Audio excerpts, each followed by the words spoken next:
Hello friends, तो कैसे हैं आप सब लोग। आज के इस नए वीडियो में आप सभी लोगों का एक बार फिर बहुत बहुत स्वागत है। आज के इस वीडियो में मैं आप सभी लोगों के लिए सीट 8 जुलाई 2025 के लिए लेव वाइगोत्स्की से रिलेटेड बाल विकास का एमसीक्यू क्वेश्चन सॉल्व कराने वाला हूं। तो आज के सेशन में हमारा एमसीक्यू क्लास 7 है। यदि आपने इसके पहले वाला वीडियो नहीं देखे हैं तो आप चैप्टर वाइज हमने सीडीबी का एमसीक्यू सॉल्व कराया है, आप उसको जा कर के देख सकते हैं चैनल पेज में या फिर इस वीडियो के डिस्क्रिप्शन बॉक्स में इसका प्लेलिस्ट का लिंक आपको मिल जाएगा। आप वहां से उसको इजीली देख सकते हैं। तो आज के सेशन को हम चलिए स्टार्ट करते हैं और इसमें सीडीपी का लेवाइगोत्स्की से रिलेटेड एमसीक्यू क्वेश्चन सॉल्व कर लेते हैं। इससे पहले वाले वीडियो में हमने एमसीक्यू क्लास 6 में लेवाइगोत्स्की से रिलेटेड 30 एमसीक्यू क्वेश्चन सॉल्व किए थे। तो इसके आगे का जो एमसीक्यू क्वेश्चन है उसको चलिए हम देख लेते हैं। तो फ्रेंड्स, आज के सेशन का हमारा फर्स्ट क्वेश्चन है, लेव वाइगोत्स्की के विचारों से सहमति रखने वाली अध्यापिका को निम्न में से क्या करना चाहिए, इसको आपको बताना है। तो इसका ऑप्शन जो है इस तरीके से आपके पास मोबाइल स्क्रीन में दिखाई दे रहा है। ये इसका लास्ट ऑप्शन है, इस तरीके से यहाँ पर शो कर रहा है। तो इस क्वेश्चन का जो करेक्ट आंसर है ऑप्शन नंबर तीसरा जो है इसका राइट हो जाएगा। तो ऑप्शन नंबर तीसरा में ये दिया हुआ है, विद्यार्थियों के बीच चर्चा और वैचारिक बहस को बढ़ावा देना चाहिए।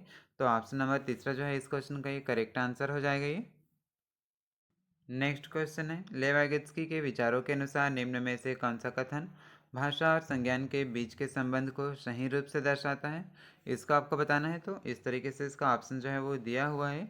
तो इस क्वेश्चन का जो करेक्ट आंसर है हो जाएगा ऑप्शन नंबर तीसरा, यानी कि बच्चों को निजी वाक यानी कि प्राइवेट स्पीच उनकी मौखिक सोच के आंतरिक स्तर को दर्शाती है। तो ऑप्शन नंबर तीसरा जो है इस तरीके से इसका करेक्ट आंसर हो जाएगा। ये इसका एक्सप्लेनेशन देखें तो लेवाइगोत्स्की के अनुसार बच्चे आत्म मार्गदर्शन और आत्मनिर्देशन के लिए निजी वाक का उपयोग करते हैं।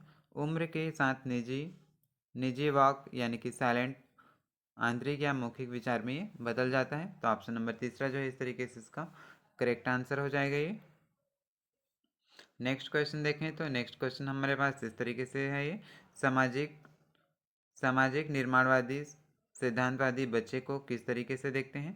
तो इस तरीके से ऑप्शन जो है वो शो कर रहा है, जिनमें से कौन सा आंसर हो सकता है इसको आपको बताना है। ये तो इस क्वेश्चन का जो राइट आंसर है ऑप्शन नंबर तीसरा जो है इसका करेक्ट आंसर हो जाएगा, ज्ञान के निर्माण में शामिल सक्रिय प्राणी। तो ऑप्शन नंबर तीसरा जो है इस तरीके से इसका करेक्ट आंसर हो जाएगा। ये नेक्स्ट क्वेश्चन देखते हैं 34 नंबर का, लेवाइगोत्स्की के अनुसार निम्नलिखित में से कौन से सांस्कृतिक उपकरण के उदाहरण हैं जो हमारे कामकाज को सहायता और परिवर्तन करते हैं। तो इस क्वेश्चन का जो करेक्ट आंसर है हो जाएगा, ये आपको कोट में इसका जो आंसर है इसको चूज़ करना है। तो ऑप्शन नंबर तीसरा जो है इसका करेक्ट आंसर हो जाएगा।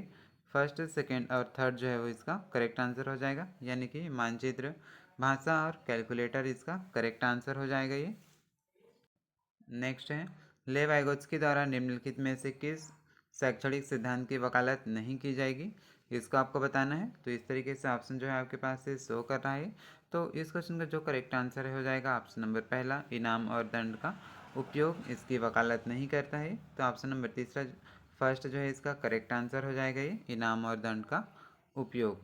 एक्सप्लेनेशन देखें तो इनाम और दंड का उपयोग व्यवहारवादियों द्वारा किया जाता है, इसलिए ऑप्शन नंबर पहला जो है इसका करेक्ट आंसर हो जाएगा। ये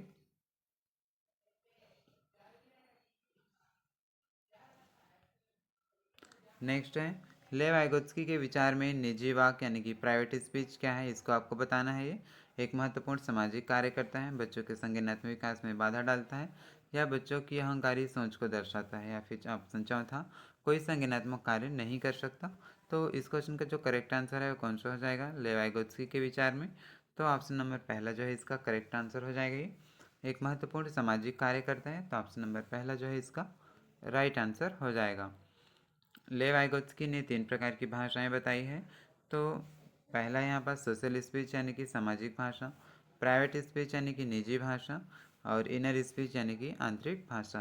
तो लेव वाइगोत्स्की ने भाषा के 3 प्रकार बताए हैं, इसको भी आपको याद रखना है, आपके एग्जाम में ये आ सकता है, इंपॉर्टेंट क्वेश्चन है, ये भी फैक्ट है।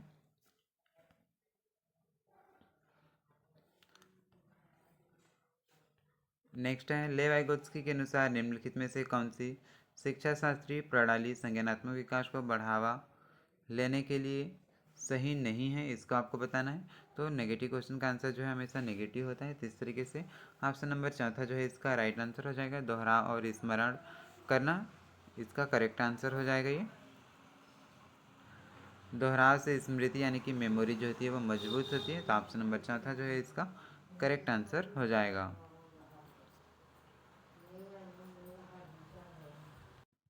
नेक्स्ट क्वेश्चन है, निम्नलिखित में से कौन सा कथन विकास और अधिगम के बारे में लेव वाइगोत्स्की के दृष्टिकोण का सही वर्णन करता है, इसको आपको बताना है। तो इस क्वेश्चन का जो राइट आंसर है ऑप्शन नंबर तीसरा हो जाएगा। ये सीखना अक्सर विकास के अग्रिम होता है। तो ऑप्शन नंबर तीसरा जो है इस क्वेश्चन का ये राइट आंसर हो जाएगा। एक्सप्लेनेशन देखें तो लेव वाइगोत्स्की के अनुसार बच्चा जिस समाज और संस्कृति में रहता है उसका प्रभाव बच्चे पर पड़ता है और बच्चा सीखता है। जैसा बच्चा सीखता है वैसा ही बच्चे का विकास होता है, जबकि जीन पियाजे का मत इनके अपोजिट था। नेक्स्ट क्वेश्चन है, निम्नलिखित में से कौन सा लेव वाइगोत्स्की के संज्ञानात्मक सिद्धांतों पर आधारित है, इसको आपको बताना है। तो इस क्वेश्चन का जो राइट आंसर है ऑप्शन नंबर पहला हो जाएगा पारस्परिक अध्यापन करना। ऑप्शन नंबर पहला जो है इसका करेक्ट आंसर हो जाएगा। एक्सप्लेनेशन देखें तो पारस्परिक शिक्षण वाइगोत्स्की के जेडपीडी यानी कि जेड ऑफ प्रोक्सिमल डेवलपमेंट पर आधारित है। सामाजिक अंतःक्रिया द्वारा अध्यापक और शिक्षार्थी आपस में सीखते और सिखाते हैं। तो ऑप्शन नंबर पहला जो है इस तरीके से इसका करेक्ट आंसर हो जाएगा। ये नेक्स्ट क्वेश्चन है, लेव वाइगोत्स्की के विचारों पर आधारित सामाजिक संरचनात्मक कक्षा में निम्न में से किसका समर्थन नहीं किया जाता है, इसको आपको बताना है। तो इस क्वेश्चन का जो करेक्ट आंसर है फ्रेंड्स ऑप्शन नंबर पहला जो है इसका हो जाएगा परीक्षा के लिए अधिगम। तो ऑप्शन नंबर पहला जो है इस क्वेश्चन का एक करेक्ट आंसर हो जाएगा।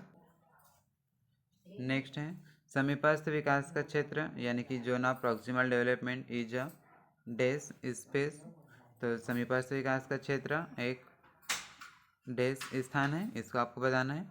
तो इस क्वेश्चन का जो राइट आंसर है ऑप्शन नंबर पहला हो जाएगा। ये गतिशील यानी कि ये डायनेमिक होता है। तो ऑप्शन नंबर पहला जो है इस क्वेश्चन का राइट आंसर हो जाएगा। नेक्स्ट क्वेश्चन देखते हैं। ये नेक्स्ट क्वेश्चन है, लेव वाइगोत्स्की के निकटस्थ विकास का क्षेत्र सिद्धांत में शब्दावली निकटस्थ दर्शाती है कि दी गई सहायता शिक्षार्थी की वर्तमान दक्षता की तुलना में क्या है, इसको आपको बताना है। तो इस क्वेश्चन का जो राइट आंसर है ऑप्शन नंबर दूसरा जो है इसका करेक्ट हो जाएगा। कुछ ऊपर है, तो ऑप्शन नंबर दूसरा जो है इसका राइट आंसर हो जाएगा। एक्सप्लेनेशन देखें तो निकटस्थ का क्षेत्र है स्वयं के प्रयास से सीखे ज्ञान से कुछ ऊपर सीखना सहायता द्वारा। तो ऑप्शन नंबर दूसरा जो है इस तरीके से इसका राइट आंसर हो जाएगा। ये तो इस तरीके से फ्रेंड्स आज के इस वीडियो में हमने आपके सीटेट जुलाई 2025 के लिए बाल विकास का चैप्टर वाइज लेव वाइगोत्स्की से रिलेटेड एमसीक्यू क्लास 7 में हमने इसमें कुछ क्वेश्चन सॉल्व कर लिए जो कि आपके एग्जाम के लिए बहुत ही ज़्यादा इंपॉर्टेंट है। तो इसी तरीके का नया नया और अपडेट पाने के लिए आप हमारे चैनल को सब्सक्राइब कर सकते हैं। इस चैनल पर आपको सीटेट का कंप्लीट सभी सब्जेक्ट का तैयारी जो है वो कराया जाता है। तो आप अच्छे नंबर से आप सीटेट एग्ज़ाम क्वालिफाई करना चाहते हैं तो इस चैनल को सब्सक्राइब करके नोटिफिकेशन ज़रूर ऑन करें, जिससे इसी तरीके का नए नए आपको एमसीक्यू कंटेंट जो है आपको डेली आपको नोटिफिकेशन मिल पाए।